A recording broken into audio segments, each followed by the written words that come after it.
নমস্কার বন্ধুরা, সকলকে আমার চ্যানেলে স্বাগত। রাত পোহালে পশ্চিমবঙ্গে শুরু হয়ে যাবে দ্বিতীয় দফার বিধানসভা নির্বাচন প্রক্রিয়া এবং এই দ্বিতীয় দফার নির্বাচন প্রক্রিয়ার ঠিক আগে নির্বাচন কমিশনের তরফ থেকে একটি অত্যন্ত বড় অর্ডার জারি করা হলো সমস্ত প্রিজাইডিং অফিসার এবং সমস্ত পোলিং পার্সোনালদের জন্য। কী সেই অর্ডার, চলুন এক নজরে দেখে নেওয়া যাক। দেখুন, এই অর্ডারটি জারি করা হয়েছে office of the chief electoral officer West Bengal Kolkata থেকে। ডেটটা দেখুন 27শে এপ্রিল 2026, অর্থাৎ গতকালকে এই অর্ডারটি জারি করা হয়েছে। এখানে কে করেছে অর্ডারটা দেখুন, the additional chief electoral officer West Bengal, অর্থাৎ পশ্চিমবঙ্গের মুখ্য ইলেকট্রাল অফিসার যিনি আছেন সেখান থেকে করা হয়েছে, to the district election officer all district, অর্থাৎ পশ্চিমবঙ্গের সমস্ত জেলার এখানে সেকেন্ড ফেজ, অর্থাৎ সেকেন্ড ফেজের ভোট যে সমস্ত জেলাগুলিতে হচ্ছে সেই সমস্ত জেলাগুলি যে ডিইও অর্থাৎ ডিস্ট্রিক্ট ইলেকশনাল অফিসার আছেন তাদেরকে করা হয়েছে। এখানে সাবজেক্টে দেখুন বিষয়বস্তুতে কি বলা হয়েছে, dismantling the web cameras installed in the polling station and preserving the new data after completion of the poll register, অর্থাৎ যে সমস্ত কেন্দ্রে ভোট হচ্ছে সেই সমস্ত কেন্দ্রে ওয়েব ক্যামেরা ইনস্টল করা আছে এবং সেই সমস্ত ক্যামেরাগুলি ডিসম্যান্টলিং সংক্রান্ত এই অর্ডারটি। কী বলা হয়েছে দেখুন মূল বিষয়ে, এখানে বলা হয়েছে sir or madam, in partial modification of instruction dated 24/4/2026, the following SOP shall be adhered to the second phase of poll on 29th of April 2026, অর্থাৎ এর আগে যে অর্ডারটি জারি করা হয়েছিল 24শে এপ্রিল, সেই অর্ডারে পার্সিয়াল মডিফিকেশন করা হচ্ছে, অর্থাৎ কিছুটা চেঞ্জ করা হচ্ছে এবং এই চেঞ্জটা কোথায় প্রযোজ্য হবে,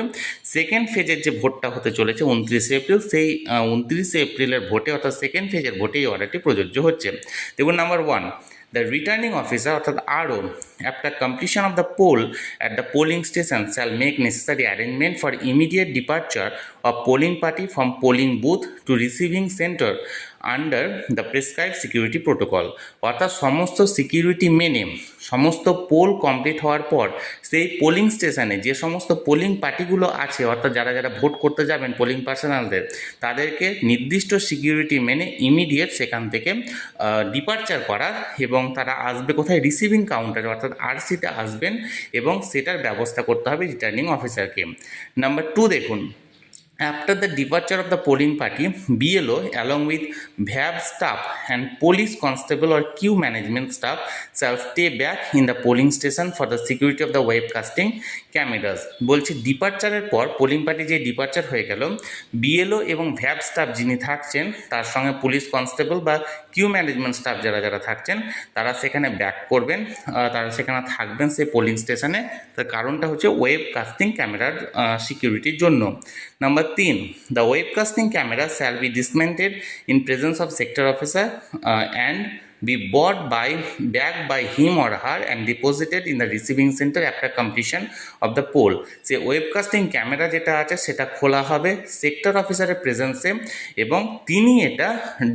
রিসিভিং সেন্টার অর্থাৎ আরসিতে জমা দেওয়ার ব্যবস্থা করবেন পোল শেষ হওয়ার পর। নাম্বার 4 দেখুন, this may please be communicated to all concerned for strict compliance in public interest, অর্থাৎ এক কথায় বলতে গেলে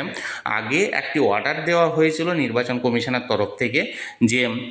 যে সমস্ত পোলিং পার্টিরা ভোটের উদ্দেশ্যে বিভিন্ন পোলিং স্টেশনে যাচ্ছেন তাদেরকে ভোট শেষ হওয়ার পরেও যতক্ষণ না সেক্টর অফিসার আসছেন এবং সেক্টর অফিসার যতক্ষণ না পর্যন্ত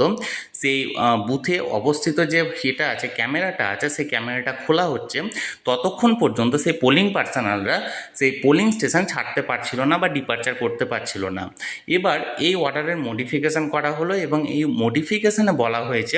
যে পোলিং পার্সোনালরা ইমিডিয়েট সেই পোলিং স্টেশনটা ছেড়ে চলে যাবেন এবং সেখানে থাকবেন যে সমস্ত পুলিশ কনস্টেবল আছেন তারা থাকবেন এবং বিএলও থাকবেন এবং তার পাশাপাশি বিএলওর সাথে ভ্যাব ডিউটির জন্য যে অ্যাডিশনাল স্টাফ দেওয়া হবে সেই স্টাফরা প্রেজেন্ট থাকবেন এবং যে সেক্টর অফিসার থাকবেন তার প্রেজেন্সে এই ওয়েব ক্যামেরাটা খোলা হবে এবং সেটা আরসিতে জমা দেওয়া হবে। তাহলে বন্ধুরা, নির্বাচন কমিশনের তরফ থেকে যে অর্ডারটি এইমাত্র জারি করা হয়েছিল সেটি সরাসরি আমি আপনাদের সঙ্গে শেয়ার করলাম। এই নিয়ে যদি আপনাদের কোনো কিছু বলার থাকে অবশ্যই কমেন্ট করুন, আর ভিডিওটি ভালো লেগে থাকলে অবশ্যই এটি লাইক করুন এবং সকলের সঙ্গে শেয়ার করুন, আর সেই সাথে চ্যানেলে প্রথমবার হলে অবশ্যই চ্যানেলটিকে সাবস্ক্রাইব করে রাখুন। ধন্যবাদ, দেখা হচ্ছে পরের ভিডিওতে।